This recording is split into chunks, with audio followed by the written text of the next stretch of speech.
Hello बच्चों, good morning. कैसे हो आप सब। आज हम पढ़ने चल रहे हैं क्लास 7th की हिंदी व्याकरण। तो बच्चों, हमारा ये चैप्टर फर्स्ट का पार्ट 2 है।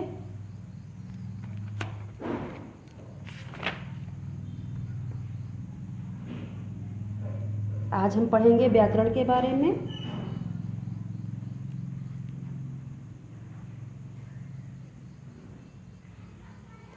व्याकरण बी जमा आकरण अर्थात भाषा को विशिष्ट आकार देना, भाषा को नियमों में बांधने का काम व्याकरण द्वारा किया जाता है। भाषा ज्ञान में व्याकरण का अधिक महत्व है।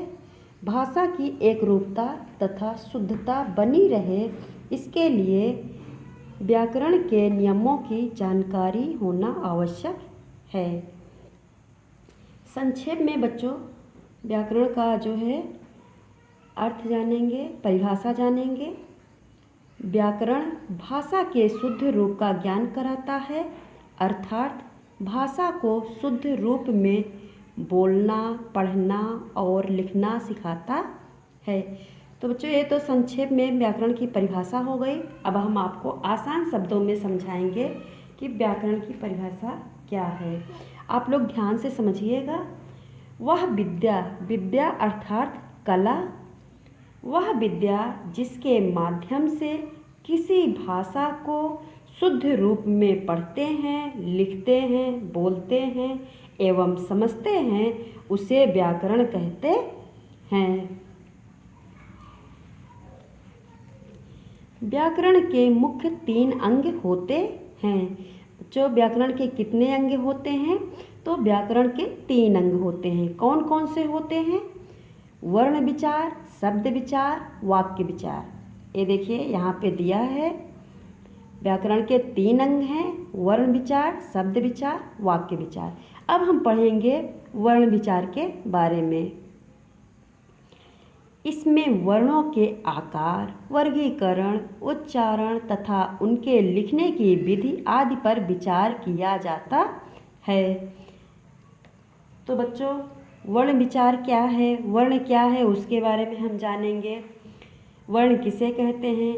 भाषा की सबसे छोटी मौखिक इकाई ध्वनि होती है और भाषा की सबसे छोटी लिखित इकाई वर्ण कहलाती है।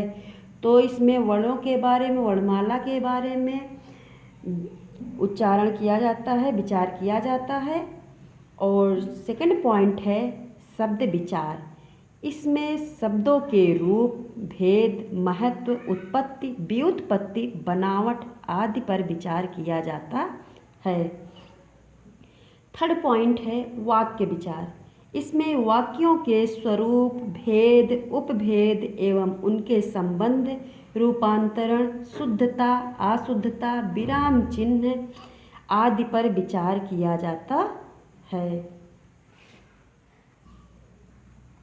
तो बच्चों देखिए, फर्स्ट वीडियो में हम आपको क्वेश्चन दिए थे। उस क्वेश्चन का आंसर आज हम आपको बताएंगे। भाषा किसे कहते हैं? तो इसका उत्तर है, देखिए, भाषा किसे कहते हैं?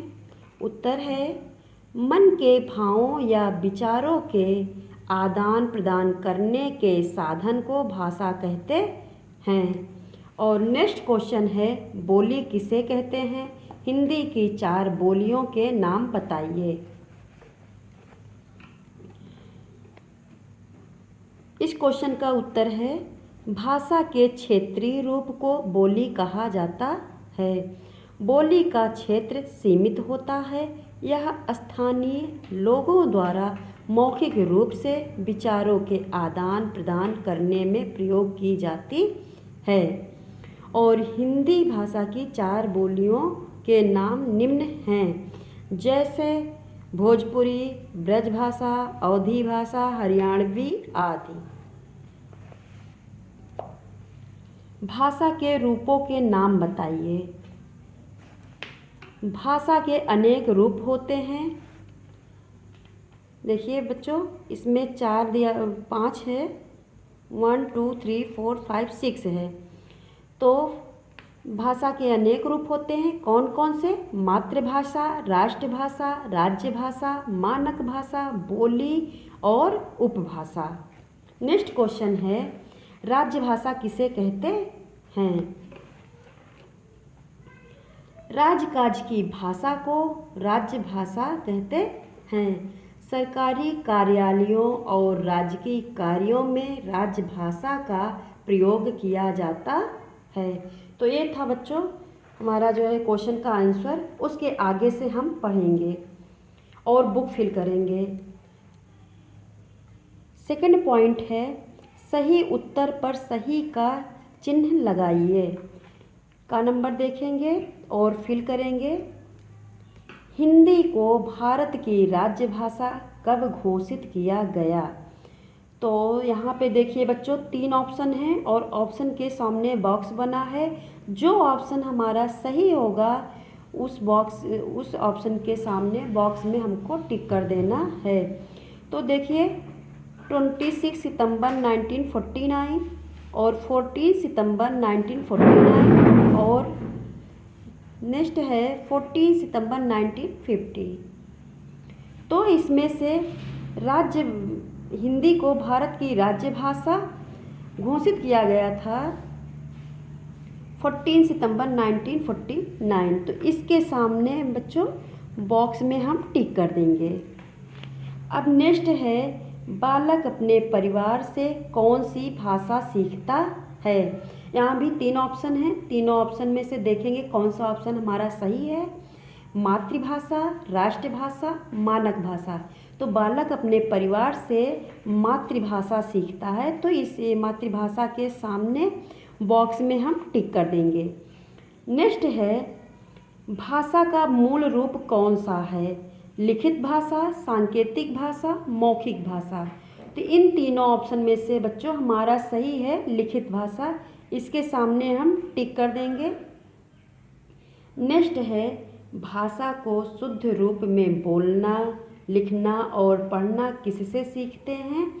तो यहाँ भी 3 ऑप्शन दिए गए हैं। देखते हैं कौन कौन से हैं। व्याकरण से, मानक भाषा से, लिपि से। तो इस क्वेश्चन का आंसर है व्याकरण से। इसके सामने जो बॉक्स है उसमें हम टिक कर देंगे। अब आते हैं बच्चों, आगे चलते हैं। थर्ड पॉइंट है, निम्नलिखित कार्य करते हुए भाषा का कौन सा रूप प्रयोग में लाया जाता है? मौखिक या लिखित? तो बच्चों अब इसको हम पढ़ेंगे और समझेंगे। का नंबर है समाचार पढ़ते समय। तो ये कौन सी भाषा है? समाचार पढ़ते समय। तो ये हमारा है लिखित भाषा। तो जो यहाँ पे बना हुआ है खाली स्थान है, इसमें हम फिल कर देंगे लिखित भाषा। और नेक्स्ट है पत्र लिखते समय। पत्र लिखते समय ये कौन सी भाषा है? ये भी हमारी लिखित भाषा है। तो यहाँ पे हम फिल करेंगे लिखित भाषा। नेक्स्ट है साक्षात के समय। साक्षात के समय। तो ये है बच्चों हमारा मौखिक भाषा है। तो यहाँ पे हम फिल करेंगे मौखिक भाषा। नेक्स्ट है भाषण देते समय। तो ये कौन सी भाषा है? तो ये बच्चों मौखिक भाषा है। यहाँ हम फिल करेंगे मौखिक भाषा। अब आगे चलते हैं बच्चों। तो बच्चों फोर्थ पॉइंट है, निम्नलिखित भाषाओं के आगे उनकी लिपियों के नाम लिखिए। तो देखिए बच्चों यहाँ पे हिंदी है। हिंदी की लिपि क्या होती है? देवनागरी लिपि होती है। तो यहाँ पे हम लिखेंगे देवनागरी लिपि।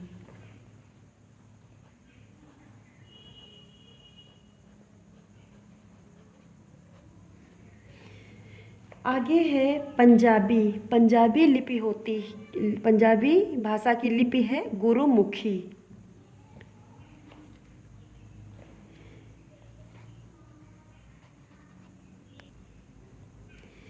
अंग्रेजी भाषा की लिपि होती है रोमन और बांग्ला भाषा की लिपि होती है बांग्ला। नेपाली भाषा की लिपि होती है देवनागरी। उड़िया भाषा की लिपि होती है ओड़िया। असमिया भाषा की लिपि होती है असमिया। गुजराती भाषा की लिपि है देवनागरी और उर्दू भाषा की लिपि है फारसी।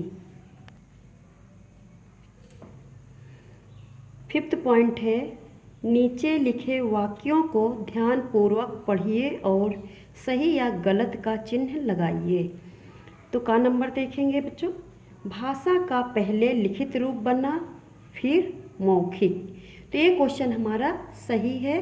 तो इस क्वेश्चन के सामने जो बॉक्स है उस बॉक्स में हम टिक कर देंगे। नेक्स्ट है, भाषा का शुद्ध ज्ञान लिपि से होता है। तो बच्चों ये गलत है क्वेश्चन। भाषा का शुद्ध ज्ञान व्याकरण से होता है, लिपि से नहीं होता। तो इस क्वेश्चन के जो सामने बॉक्स है उसमें हम क्रॉस का चिन्ह लगा देंगे। नेक्स्ट है, 14 सितंबर को हिंदी दिवस मनाया जाता है। तो ये क्वेश्चन हमारा सही है, इस क्वेश्चन के सामने हम टिक कर देंगे। और नेक्स्ट है, व्याकरण के 3 अंग होते हैं। व्याकरण के कितने अंग होते हैं? व्याकरण के 3 अंग होते हैं। एक क्वेश्चन हमारा सही है, इस क्वेश्चन के सामने जो बॉक्स है उसमें हम टिक कर देंगे। आगे चलते हैं बच्चों। 6 पॉइंट, कोष्ठक में सही शब्द चुनकर वाक्य पूरा कीजिए। का नंबर है, जो भाषा बालक अपने परिवार से सीखता है उसे डैश डैश कहते हैं। ऑप्शन है मातृभाषा, राज्य भाषा। तो इसमें बालक अपने परिवार से मातृभाषा सीखता है, तो मातृभाषा के सामने हम टिक कर देंगे। हम टिक कर दे रहे हैं, आपको यहाँ पे फिल कर देना है। और नेक्स्ट है, बोली भाषा का डैश डैश रूप है देसी क्षेत्रीय। तो इन दोनों ऑप्शन में से ऑप्शन हमारा सही है क्षेत्रीय। क्षेत्रीय ऑप्शन के सामने हम टिक कर देंगे, आपको फिल करना है। नेक्स्ट है, सूरदास ने डैश डैश भाषा का प्रयोग किया था, ब्रज भाषा, अवधी भाषा। तो सूरदास ने ब्रज भाषा का प्रयोग किया था और तुलसीदास ने अवधी भाषा का प्रयोग किया था। तो बच्चों ब्रज भाषा में हमको टिक कर देना है। नेक्स्ट है, भाषा का शुद्ध ज्ञान डैश डैश से होता है। ऑप्शन है बोली है और व्याकरण है। तो इन दोनों ऑप्शन में से हमारा व्याकरण ऑप्शन सही है। व्याकरण के सामने हम टिक कर देंगे, क्योंकि भाषा का शुद्ध ज्ञान व्याकरण कराता है, बोली नहीं कराती। 7th पॉइंट है, एक क्वेश्चन आंसर है बच्चों, भाषा किसे कहते हैं, भाषा के कितने रूप होते हैं, नाम भी लिखिए। जो कि अभी हमने बताया, क्वेश्चन आंसर करवा दिया है, लेकिन एक बार मैं फिर से बता दे रही हूँ आप लोगों को। बुक में फिल करना है आप लोगों को। मन के भावों या विचारों के आदान प्रदान करने के साधन को भाषा कहते हैं। भाषा के अनेक रूप होते हैं, मातृभाषा, राष्ट्रभाषा, राज्य भाषा, मानक भाषा, बोली, उपभाषा आदि। तो इसको आपको बुक में फिल कर देना है बच्चों। 8 पॉइंट है, व्याकरण किसे कहते हैं, व्याकरण का ज्ञान क्यों आवश्यक है। तो व्याकरण भाषा के शुद्ध रूप का ज्ञान कराता है। व्याकरण का ज्ञान इसलिए आवश्यक है व्याकरण क्योंकि व्याकरण भाषा को शुद्ध रूप में पढ़ना, लिखना व बोलना आदि का ज्ञान कराता है। तो बच्चों आज हमारा फर्स्ट चैप्टर समाप्त हो गया और नेक्स्ट वीडियो में हम पढ़ेंगे सेकंड चैप्टर।